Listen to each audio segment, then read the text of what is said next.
Indus TMT presents ನಾನು Ayodhya.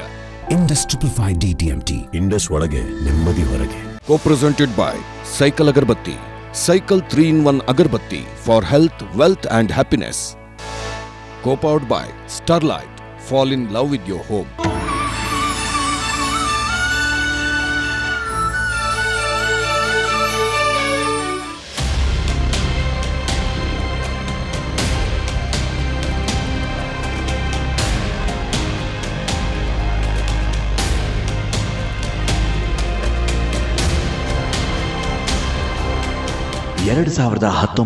December 9 ಸೋಮವಾರ ಬೆಳಿಗ್ಗೆ 10 ಗಂಟೆಗೆ ಸುಪ್ರೀಂ ಕೋರ್ಟ್ ತೀರ್ಪು ನೀಡಿತ್ತು.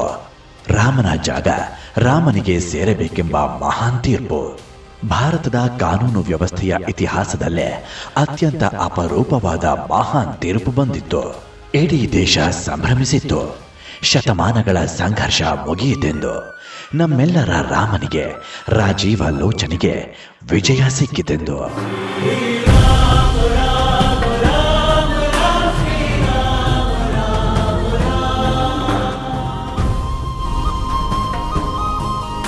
ಆ ತೀರ್ಪು ಬಂದ 2ನೇ ದಿನ ಸೋಮವಾರ ಕೋರ್ಟ್ನಲ್ಲಿ ರಾಮ ಭಗವಾನನ ಪರ ವಾದ ಮಾಡಿದ್ದ ಕೆ ಪರಾಶರನ್ ಅವರ ಮನೆಯಲ್ಲಿ ಒಂದು ವಿಚಿತ್ರ ಘಟನೆ ನಡೆಯಿತು. ದೆಹಲಿಯ ಪರಾಶರನ್ ಅವರ ಮನೆಯ ಟೆರೆಸ್ ಮೇಲೆ ಇದ್ದಕ್ಕಿದ್ದಂತೆ 30ರಿಂದ 40 ಕೋತಿಗಳ ದಂಡೆ ಬಂದು ಸೇರಿದ್ದಂತೆ.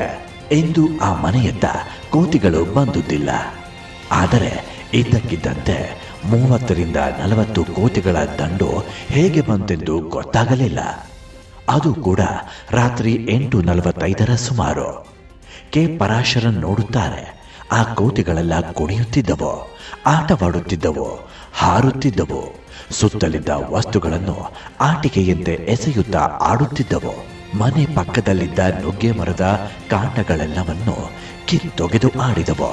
ಪರಮ ರಾಮಭಂಟರ ಅಪ್ರತಿಮ ವಾದ ವೈಖರಿಗೆ, ರಾಮನನ್ನು ಗೆಲ್ಲಿಸಿಕೊಟ್ಟ ಮಹಾನ್ ಕಾರ್ಯಕ್ಕೆ ವಾನರ ಸೇನೆ ಹೀಗೆ ಮನೆಯವರೆಗೆ ಬಂದು ಮಹಿಮೆ ತೋರಿಸಿತ್ತು. ಭಾರತದ ಸಾಲಿಸಿಟರ್ ಜನರಲ್ ಆಗಿದ್ದ ಇಂದಿರಾ ಗಾಂಧಿಯಿಂದ ಹಿಡಿದು ನರೇಂದ್ರ ಮೋದಿಯವರೆಗೆ ಹಲವು ಪ್ರಧಾನಿಗಳ ಜೊತೆ ದೇಶದ ಅತ್ಯುನ್ನತ ಹುದ್ದೆಯನ್ನು ನಿಭಾಯಿಸಿದ ಕೆ ಪರಾಶರನ್ ಆ ಕ್ಷಣ ಭಾವಪರವಶರಾಗಿದ್ರು.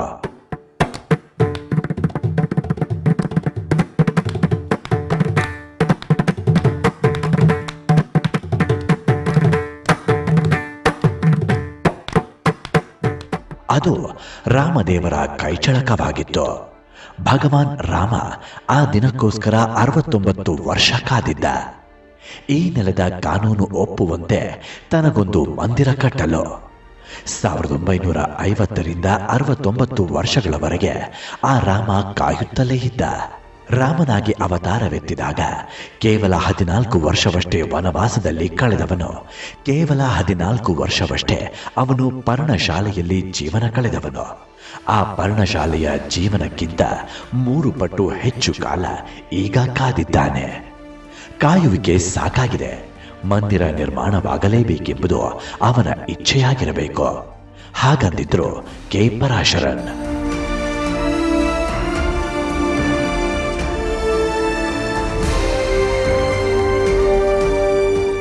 Judgment was delivered on Saturday.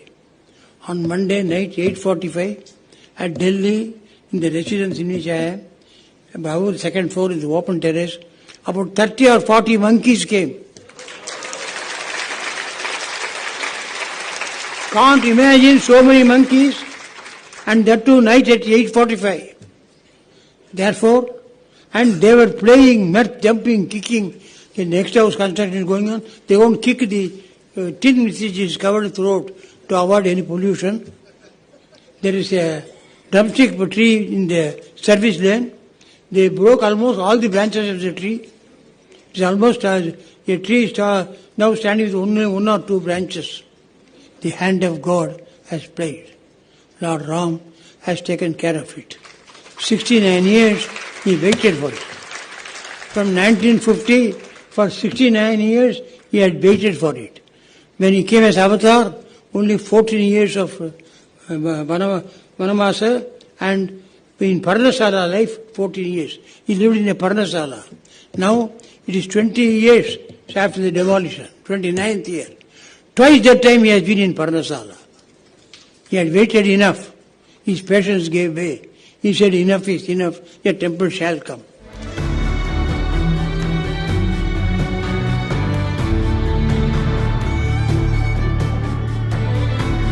ನನ್ನ ರಾಮ ಕಾದಿದ್ದ, ಇಡೀ ದೇಶ ಕಾದಿತ್ತು. 1000 ವರ್ಷಗಳಿಂದ ಅಜೇಯವಾಗಿ ನಿಂತ ಅಯೋಧ್ಯೆ ಎಂಬ ಅಯೋಧ್ಯೆಯೇ ಕಾದಿತ್ತು. ಎಲ್ಲೆಡೆಯೂ ರಾಮನಿದ್ದ. ಇನ್ನೊಂದೆಡೆ 106 ವರ್ಷಗಳಿಂದ ಉತ್ಖನನಗಳು ನಡೆದರೂ ಅಯೋಧ್ಯೆಯ ಕಣ ಕಣದಲ್ಲಿ ರಾಮನೇ ಕಾಣಿಸಿದ್ದ.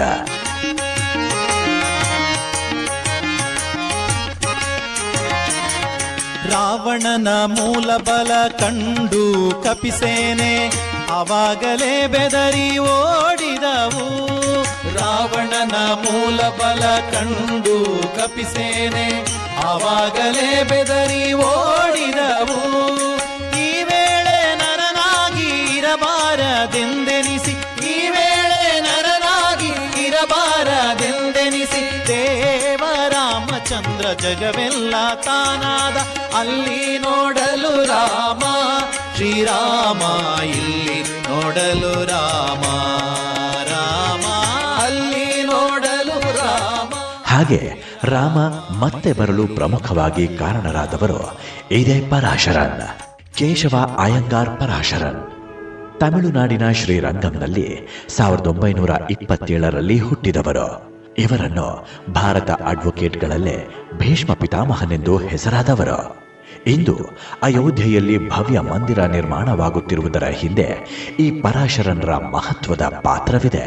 ಇವರು ಭಗವಾನ್ ರಾಮನನ್ನೇ ಒಬ್ಬ ಅರ್ಜಿದಾರನಾಗಿ ಮಾಡಿ ಜಗತ್ತಿನ ನ್ಯಾಯಾಲಯದ ಇತಿಹಾಸದಲ್ಲೇ ಹೊಸ ಪ್ರಕರಣದ ಶ್ರೀಕಾರಕ್ಕೆ ಕಾರಣರಾದರು. ರಾಮ ಸನ್ ಆಫ್ ದಶರಥ ಅನ್ನೋದು ಕಾನೂನು ಇತಿಹಾಸದಲ್ಲೇ ಮಹತ್ವದ ಮೈಲಿಗಲ್ಲಾಗಿ ಉಳಿದುಕೊಂಡಿತು. ರಾಮಲಲ್ಲ ಈ ಕೇಸ್ನಲ್ಲಿ ಪ್ರವೇಶವಾಗಿದ್ದು 1980ರಲ್ಲಿ ಅಲಹಾಬಾದ್ ಹೈಕೋರ್ಟ್ನ ಮಾಜಿ ನ್ಯಾಯಮೂರ್ತಿ ಮತ್ತು ರಾಮದೇವರ ಪರಮ ಭಕ್ತರಾಗಿದ್ದ ದಿಯೋಕಿ ನಂದನ್ ಅಗರ್ವಾಲ್ ಮೂಲಕ. ಕಾನೂನಿನ ಪ್ರಕಾರ ರಾಮ ಅಪ್ರಾಪ್ತ, ಅಂದರೆ ದೇವರಿಗೆ ತಾವಾಗಿಯೇ ವರ್ತಿಸಲು ಆಗುವುದಿಲ್ಲ, ಅವರಿಗೊಬ್ಬರು ಪೋಷಕರು ಬೇಕಾಗುತ್ತದೆ ಎಂದು ವಾದಿಸಿದ್ದರು ಪರಾಶರನ್. ಹೀಗಾಗಿ ದೇವರನ್ನು ಕಾನೂನಿನಲ್ಲಿ ಅಪ್ರಾಪ್ತ ಎಂದು ಪರಿಗಣಿಸಿ ಆತನಿಗೊಬ್ಬ ಸಖನನ್ನು ಸೃಷ್ಟಿಸಲಾಗಿತ್ತು. ಆ ರಾಮ ಸಖನ ವಕೀಲರಾದವರೇ ಈ ಪರಾಶರನ್. ರಾಮ ಸನ್ ಆಫ್ ದಶರಥನ ಸಖನಾಗಿ ವಾದ ಮಂಡಿಸಿದವರು.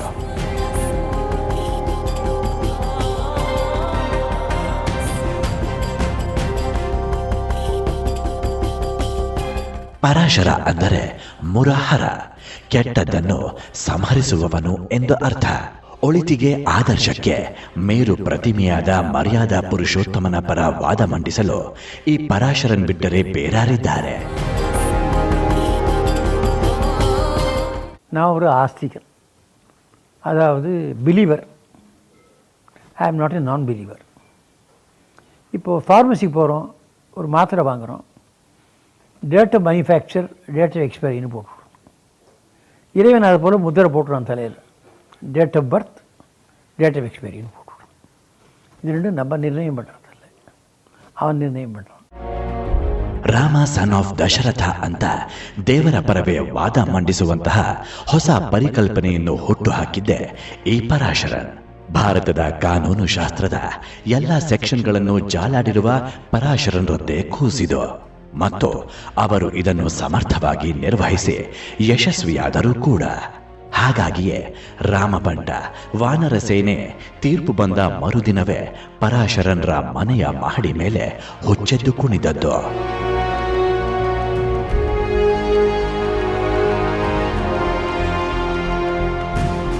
ಅಯೋಧ್ಯೆಯ ಬಾಬ್ರಿ ಮಸೀದಿ ರಾಮ ಜನ್ಮಭೂಮಿ ಭೂ ವಿವಾದ ಪ್ರಕರಣದ ವಿಚಾರಣೆಯನ್ನು ಪ್ರತಿದಿನ ನಡೆಸುವುದಾಗಿ ಸುಪ್ರೀಂ ಕೋರ್ಟ್ ಘೋಷಿಸಿತ್ತು.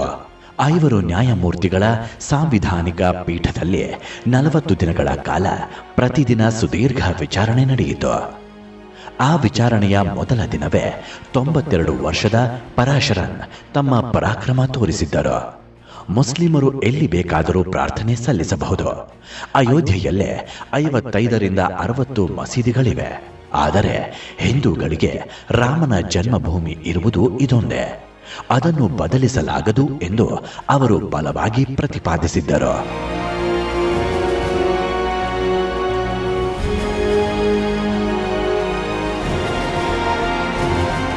ಭಾರತದ ಇತಿಹಾಸದಲ್ಲೇ ಹಿಂದೆಂದೂ ಇಂಥ ಮಹತ್ವದ ಕೇಸ್ ನಡೆದಿರಲಿಲ್ಲ. ಸ್ವತಃ ಶ್ರೀರಾಮಚಂದ್ರನೇ ಕಕ್ಷಿದಾರನಾಗಿ ರಾಮಜನ್ಮ ಭೂಮಿ ಟೈಟಲ್ ಕೇಸ್ ಗೆದ್ದುಕೊಂಡ ಚಾರಿತ್ರಿಕ ಪ್ರಕರಣವಿದು. ಭಗವಂತನ ಪರ ನಿಂತು ವಾದಿಸಿ ಇತಿಹಾಸ ಸೃಷ್ಟಿಸಿದ್ದರು ವಯೋವೃದ್ಧ ಜ್ಞಾನವೃದ್ಧ ಪರಾಶರನ್.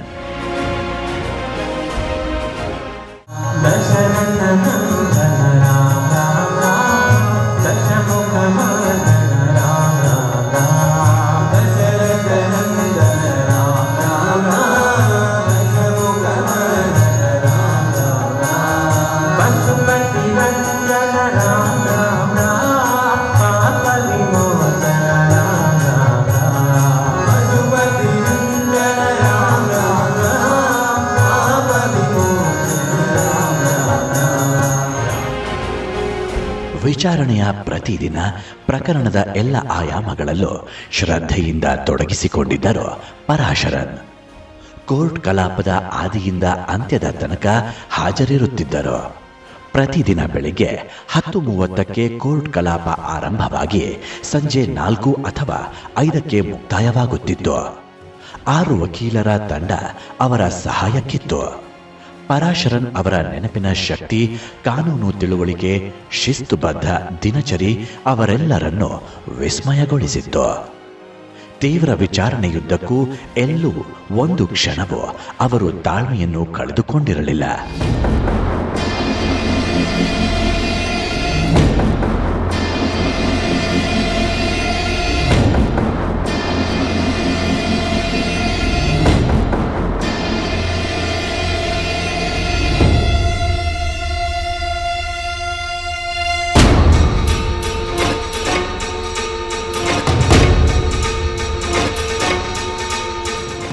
ಬಾಬರ್ 433 ವರ್ಷಗಳ ಹಿಂದೆ ರಾಮಜನ್ಮ ಭೂಮಿಯಲ್ಲಿದ್ದ ಮಂದಿರವನ್ನು ಕೆಡವಿ ಮಸೀದಿ ಕಟ್ಟಿದ್ದ ಐತಿಹಾಸಿಕ ಪ್ರಮಾದವನ್ನು ಸುಪ್ರೀಂ ಕೋರ್ಟ್ನಲ್ಲಿ ಯಶಸ್ವಿಯಾಗಿ ಮಂಡಿಸಿದ್ದರು ಪರಾಶರನ್. ಈ ಪ್ರಮಾದವನ್ನು ಸರಿಪಡಿಸಬೇಕು. ಜನ್ಮಭೂಮಿಯಲ್ಲಿರುವ ಮಂದಿರವನ್ನು ಸ್ಥಳಾಂತರಿಸಲು ಸಾಧ್ಯವೇ ಇಲ್ಲ.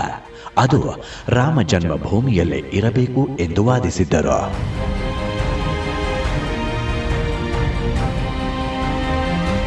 ತೀವ್ರ ಆಕ್ರಮಣಕಾರಿಗಳಂತಿದ್ದ ಲಿಬರಲ್, ಎಡಪಂಥೀಯ ಮತ್ತು ಕಾಂಗ್ರೆಸ್ ಪಕ್ಷದಲ್ಲಿರುವ ವಕೀಲರ ದಂಡನ್ನು ಮುಗುಳ್ನಗೆಯಿಂದಲೇ ಎದುರಿಸಿದ್ದರು. ಅಂತಿಮವಾದ ಮಂಡನೆಯ 40 ದಿನಗಳಂತೂ ಕಲಾಪದ ಕ್ಲೈಮ್ಯಾಕ್ಸ್ ತೀವ್ರತೆಯಿಂದ ಕೂಡಿತ್ತು. ಬರೋಬ್ಬರಿ 60 ವರ್ಷಗಳ ಅಗಾಧವಾದ ಕಾನೂನು ಪರಿಜ್ಞಾನ, ಧರ್ಮಶಾಸ್ತ್ರಗಳ ಅಧ್ಯಯನ ಹಾಗೂ ತೀಕ್ಷ್ಣ ಬುದ್ಧಿವಂತಿಕೆಯಿಂದ ಹಲವಾರು ಮಹತ್ವದ ವಾದಗಳನ್ನು ಸುಪ್ರೀಂ ಕೋರ್ಟಿನಲ್ಲಿ ಮಂಡಿಸಿದ್ದರು ಪರಾಶರನ್. ಸುಪ್ರೀಂ ಕೋರ್ಟ್ನಲ್ಲಿ ಸ್ವತಃ ರಾಮಲಲ್ಲಾನನ್ನೇ ಕಕ್ಷಿದಾರನನ್ನಾಗಿಸಿದ್ದರು ಪರಾಶರನ್. ಎಂಥ ಅಭೇದ್ಯ ಚಾಣಕ್ಯತೆ ಪರಾಶರನ್ರವರದ್ದು!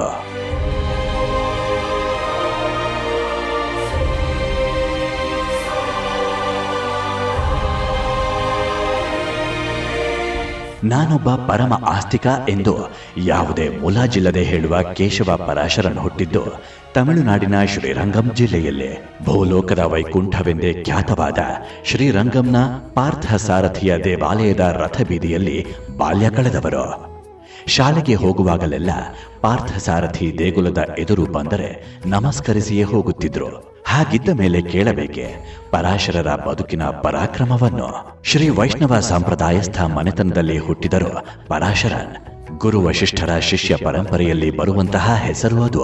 ತಮಿಳುನಾಡಿನ ಶ್ರೀರಂಗಂ ಜಿಲ್ಲೆಯಲ್ಲಿ 1927 ಅಕ್ಟೋಬರ್ 9 ಜನಿಸಿದರು.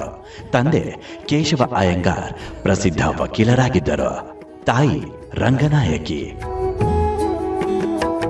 For any tree to grow under a banyan tree, but Shri Parasaran flowered and prospers to grow under the tutelage of his father and become another banyan tree. ಸೆಂಗಾಲಿಪುರಂ Brahmashri Anantharama ದೀಕ್ಷಿತರಿಂದ ಪುಟ್ಟ ವಯಸ್ಸಿನಲ್ಲೇ ರಾಮಾಯಣದ ಪಾಠ ಹೇಳಿಸಿಕೊಂಡಿದ್ರು. ಅಲ್ಲಿಂದ ಪ್ರತಿದಿನ ರಾಮಾಯಣದ ಶ್ಲೋಕ ಓದುವುದು ಪರಾಶರನರ ನಿತ್ಯದ ಪರಿಪಾಠವಾಯಿತು. ಅಂದಿನಿಂದ ಅವರು ಬದುಕಿನಲ್ಲಿ ಹಿಂದೆ ತಿರುಗಿ ನೋಡಿದವರೇ ಅಲ್ಲ. 56, 57, 58 கொஞ்சம் கஷ்டப்பட்ட காலம். அப்போ இந்த ராமாயணம் படிக்க ஆரம்பித்தேன். இதை படிக்க ஆரம்பித்த அப்புறம் கொஞ்சம் கொஞ்சமாக கஷ்டங்கள் விலக ஆரம்பிச்சது. I never look back in life.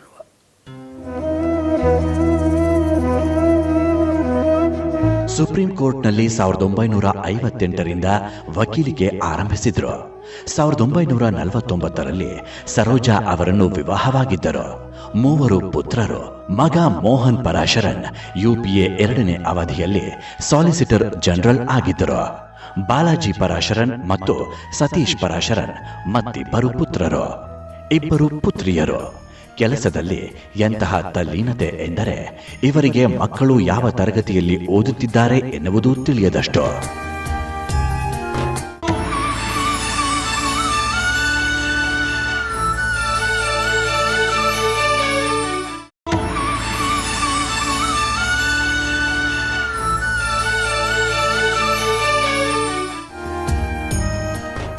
ಅಯೋಧ್ಯೆಯ ರಾಮನ ಕೆಲಸಕ್ಕಾಗಿ ಭೂಲೋಕದ ವೈಕುಂಠವೆಂಬ ಖ್ಯಾತಿವೆತ್ತ ಶ್ರೀರಂಗದಲ್ಲಿ ಹೀಗೊಬ್ಬ ಮೇರು ವ್ಯಕ್ತಿ ಹುಟ್ಟಿದ್ರು. ಪರಾಶರನ್ಗೆ ರಾಮಾಯಣ ಉಸಿರಾಗಿತ್ತು. 7ರ ಬಾಲಕನಾಗಿದ್ದಾಗಲೇ ಅವರು ರಾಮಾಯಣವನ್ನು ಓದಿಕೊಂಡಿದ್ರು. ಕಾನೂನು ಶಾಸ್ತ್ರದಲ್ಲಷ್ಟೇ ಅಲ್ಲ, ಅವರು ಭಾರತೀಯ ಶಾಸ್ತ್ರ ಸಿದ್ಧಾಂತಗಳ ಮೇಲೂ ಸಿದ್ಧಹಸ್ತರಾಗಿದ್ರು. ಧರ್ಮೋ ರಕ್ಷತಿ ರಕ್ಷಿತಃ ಧರ್ಮೋ ಹಂತಿ ಹತಃ ಯಥೋ ಧರ್ಮಸ್ತಥೋ ಜತಃ is the Supreme Court. Satyameva Jayate is the High Court. Satyam and Dharma, both are 2 eyes. There's no difference between them. Supreme ಕೋರ್ಟ್ನಲ್ಲಿ ವಿಚಾರಣೆ ಆರಂಭವಾದ ದಿನದಿಂದ ಪರಾಶರನ್ ಗುರು ವಸಿಷ್ಠರಂತೆ ಕಠೋರ ತಪಸ್ಸಿನಂತೆ ಬದುಕಿದರು. ಸುಪ್ರೀಂ ಕೋರ್ಟ್ನಲ್ಲಿ ಆ 5 ನ್ಯಾಯಮೂರ್ತಿಗಳ ಎದುರು ಬರಿಗಾಲಲ್ಲೇ ನಿಂತು ಎದುರಿದ್ದ ಕಡತಗಳಿಗೆ ನಮಸ್ಕರಿಸಿ ತಮ್ಮ ವಾದ ಮಂಡನೆ ಆರಂಭಿಸುತ್ತಿದ್ರು. ಅಷ್ಟು ದಿನಗಳ ಕಾಲ ಅವರು ನಿಂತುಕೊಂಡೇ ವಾದ ಮಂಡಿಸುತ್ತಿದ್ರು. ಒಂದು ಸಲವಂತೂ 92ರ ಪ್ರಾಯದ ಪರಾಶರನ್ರ ವೈಖರಿಯನ್ನು ಕಂಡ CJI ರಂಜನ್ ಗೊಗೊಯ್, ಗುರುಗಳೇ, ದಯವಿಟ್ಟು ಕುಳಿತೇ ವಾದ ಮಂಡಿಸಿ ಎಂದು ಹೇಳಿದ್ರು. ನಿಮ್ಮ ಕಾಳಜಿಗೆ ಧನ್ಯವಾದ, ಆದರೆ ನ್ಯಾಯಾಂಗದ ಸಂಪ್ರದಾಯದಂತೆ ಎದ್ದು ನಿಂತು ವಾದ ಮಂಡಿಸುವುದು ಸರಿಯಾದ ರೀತಿ ಎಂದಿದ್ದರು ಪರಾಶರನ್.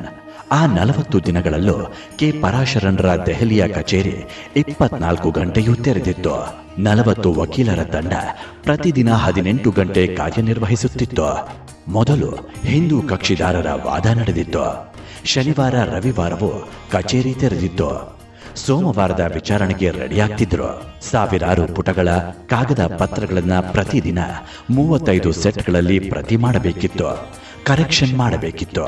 ಪರಾಶರನ್ ಅವರ ಜೊತೆಗೆ ವೈದ್ಯನಾಥನ್, ನರಸಿಂಹ, ರಂಜಿತ್ ಕುಮಾರ್, ಶ್ರೀಧರ್ ಪೋತರಾಜುರಂತಹ ಪ್ರಸಿದ್ಧ ವಕೀಲರ ದಂಡೆ ಇತ್ತು. ಪರಾಶರನ್ ರಾತ್ರಿ 11 ಗಂಟೆಯವರೆಗೆ ಬ್ರೀಫ್ ಮಾಡುತ್ತಿದ್ರು. ಬೆಳಗ್ಗೆ 4 ಗಂಟೆಗೆ ಎದ್ದು ಮತ್ತೆ ಕಚೇರಿಗೆ ಬರುತ್ತಿದ್ರು. ಆ 2 ತಿಂಗಳಲ್ಲಿ ಅವರು ಕೇವಲ 5 ಗಂಟೆಯಷ್ಟೇ ನಿದ್ದೆ ಮಾಡುತ್ತಿದ್ರು.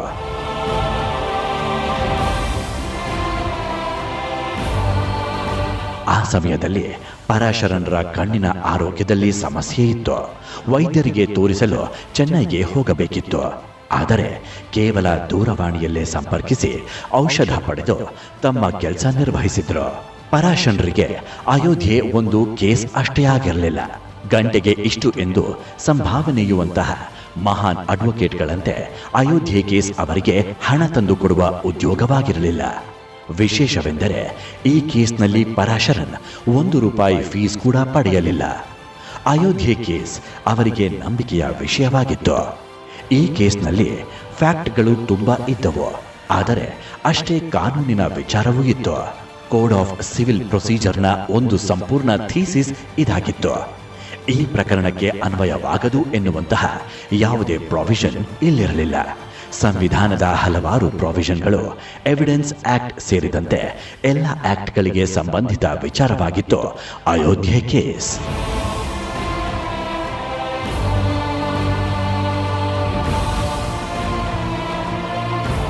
ಪರಮಶ್ರೀ ವೈಷ್ಣವರಾಗಿದ್ರು. ಪರಾಶರನ್ ಒಬ್ಬ ಶ್ರೇಷ್ಠ ಜಾತ್ಯತೀತ ವ್ಯಕ್ತಿಯಾಗಿದ್ರು. ಹಿಂದುಳಿದ ವರ್ಗಗಳು, SC ST ಸೇರಿದಂತೆ ಹಲವರ ಪರ ವಾದ ಮಂಡಿಸಿ ಗೆದ್ದಿದ್ರು. ಹಿಂದುಳಿದ ವರ್ಗಕ್ಕೆ ಮೀಸಲಾತಿ ನೀಡಿದ ಮಂಡಲ್ ಆಯೋಗದ ವರದಿ ವಿಚಾರವಾಗಿಯೂ ವಾದಿಸಿದವರು ಪರಾಶರನ್. ಕಾಂಗ್ರೆಸ್, ಬಿಜೆಪಿ ಸೇರಿದಂತೆ ಎಲ್ಲ ಪಕ್ಷಗಳ ಅಧಿಕಾರದ ಕಾಲದಲ್ಲೂ ಅವರು ಸರ್ಕಾರದ ಪ್ರಮುಖ ಹುದ್ದೆಯಲ್ಲಿದ್ದರು. 1983ರಿಂದ 1989ರವರೆಗೆ ಭಾರತದ ಅಟಾರ್ನಿ ಜನರಲ್ ಆಗಿದ್ರು. ಕಾಂಗ್ರೆಸ್ ಕಾಲದಲ್ಲಿ ಪದ್ಮಭೂಷಣ, ಬಿಜೆಪಿ ಕಾಲದಲ್ಲಿ ಪದ್ಮವಿಭೂಷಣ ಗೌರವಕ್ಕೂ ಪಾತ್ರರಾಗಿದ್ರು. ಕಾಂಗ್ರೆಸ್ ಇವರನ್ನು ರಾಜ್ಯಸಭೆಯ ಸದಸ್ಯರಾಗಿಯೂ ನೇಮಿಸಿತ್ತು. ಇಂತಹ ರಾಮ ಕಿಂಕರನಲ್ಲದೆ ಬೇರಾರು ನನ್ನ ರಾಮನ ಪರ ವಾದಿಸಿಯಾರೋ? ಇವರು ವಾದಕ್ಕೆ ನಿಂತರೆ ನನ್ನ ರಾಮ ಗೆಲ್ಲದೆ ಇರುತ್ತಾನ. ನನ್ನ ರಾಮ ಗೆದ್ದ, ಸೋಲನ್ನೇ ಕಂಡಿರದ ನಾನು ಅಯೋಧ್ಯೆ ಗೆದ್ದೆ. ಆ ಬಳಿಕ ರಾಮ ಜನ್ಮಭೂಮಿ ತೀರ್ಥಕ್ಷೇತ್ರ ಟ್ರಸ್ಟ್ನ ಮೊದಲ ಸದಸ್ಯರು ಆಗಿದ್ದರು ಕೆ ಪರಾಶರನ್. ಶ್ರೀರಾಮನ ಪ್ರತಿಷ್ಠೆಯ ದಿನ ಬಿಳಿ ಕಚ್ಚೆ ತೊಟ್ಟು ಊರ್ಧ್ವಪುಂಡ್ರ ನಾಮ ಧರಿಸಿದ ಕೆ ಪರಾಶರನ್ ಎದುರು ಸಾಲಿನಲ್ಲಿ ಆ ವೈಭವವನ್ನು ಕಣ್ತುಂಬಿಕೊಳ್ಳಲಿದ್ದಾರೆ. ಇದೆಯಲ್ಲವೇ ನನ್ನ ರಾಮನ ಮಹಿಮೆ. Only 4 who were role models. Bharadwaja for his knowledge, Baraspati for his wisdom, Vishwamitra for his activism, and Vidura for his nidhi. If that nidhi comes to be established, law will take care of itself. Thank you very much.